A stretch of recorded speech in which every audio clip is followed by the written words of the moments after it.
Hi guys, I'm gonna review what Mark Sisson from the channel Primal Kitchen eats in a day. Hey, I'm Mark Sisson, and I'm going to tell you what I eat in a day. Yeah, he doesn't look bad for his age, which I assume is around 70, I don't know. Cool, so I start my day with a cup of coffee, and I love a French press. Yeah, totally primal. Right on. I try to make it as as thick as I possibly can and rich. As thick as he possibly can, which means that he wants to make a really thick bean soup full of anti-nutrients and toxins so that he can create stress hormones, which basically means that his diet is not giving him what he needs. Those are the only people who start their day with coffee. Accept it. Put probably more than you'd normally prescribe for one cup, but that's how I like it.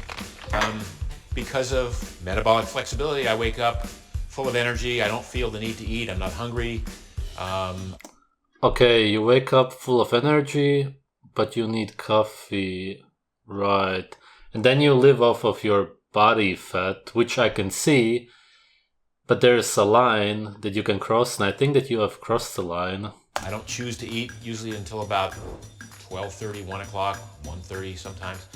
So I just start the day with a cup of coffee. And that's not sustainable. All that he is doing, as he understands, is just eating himself.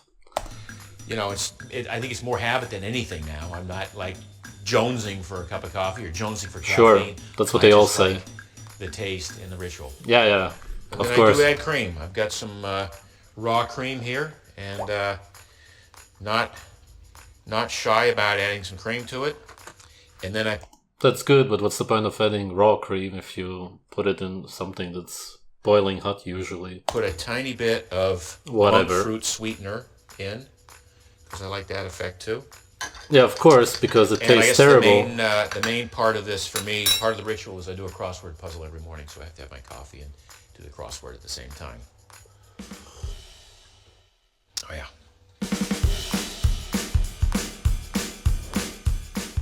All right, so my first meal of the day is typically what most people would call lunch. It's breaking the fast, and usually around 12:30.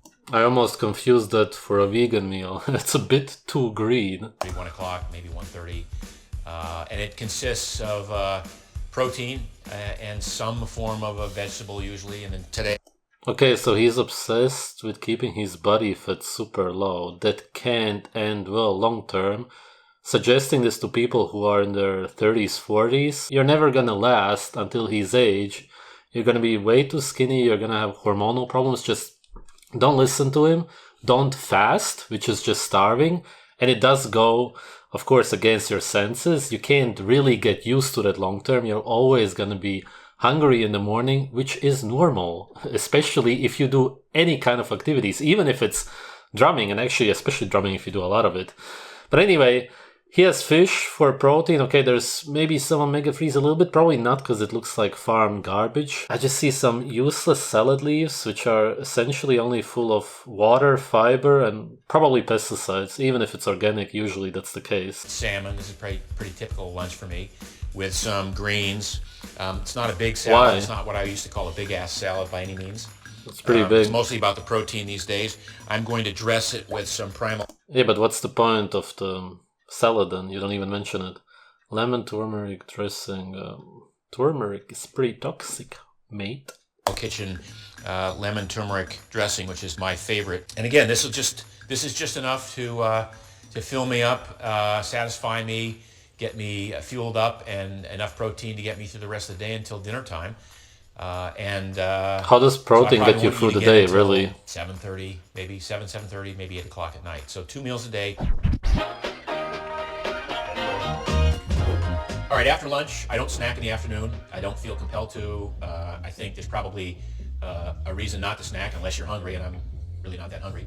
So for dinner, I might have a ribeye steak, usually some form of beef or pork or lamb, rarely chicken anymore. Obviously, this has nothing to do with the primal diet. Needless to say, But whatever Primal Kitchen is referring to, I don't see it. Obviously, people back in the day didn't used to eat vegetables on purpose.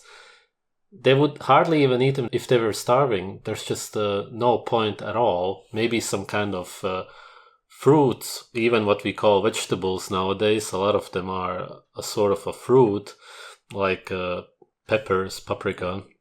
But asparagus, those sticks, I don't see any point whatsoever. And of course, as the vegans also do it, and most people actually do, obviously, because nobody likes them, they of course look like they have been roasted and something has been added to them, just because they are inedible.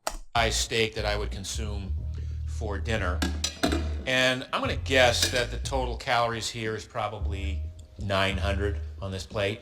And if you add that to the salmon and the salad I had for lunch, which is probably about, to be generous. What's the point? Your digestion would be way better if you would just leave out the vegetables. Is this to appeal to the mainstream?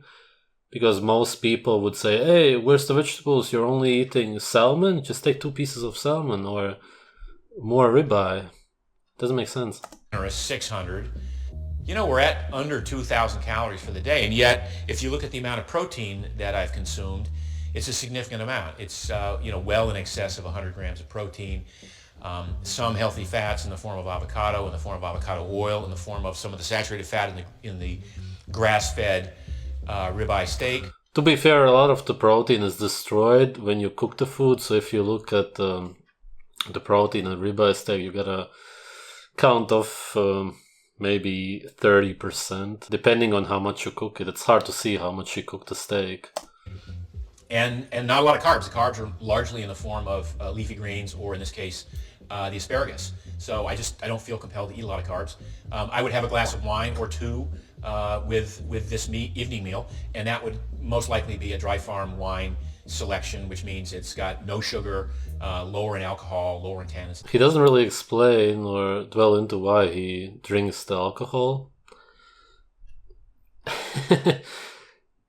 It's obviously not a good sign. Something must be wrong in your life if you want to drink alcohol. It tastes disgusting. It is literally a toxin. The only explanation is that you're depressed in some way. And just like all the vegans, he also doesn't explain why he eats all of the vegetables. Of course, he can go and say, oh yeah, I eat the ribeye and the fish for the protein, and the vegetables I eat for do-do-do. He can't say anything because there is no reason. And you're able to identify what is true hunger and what are cravings and sort of, learned behaviors or comfort behaviors.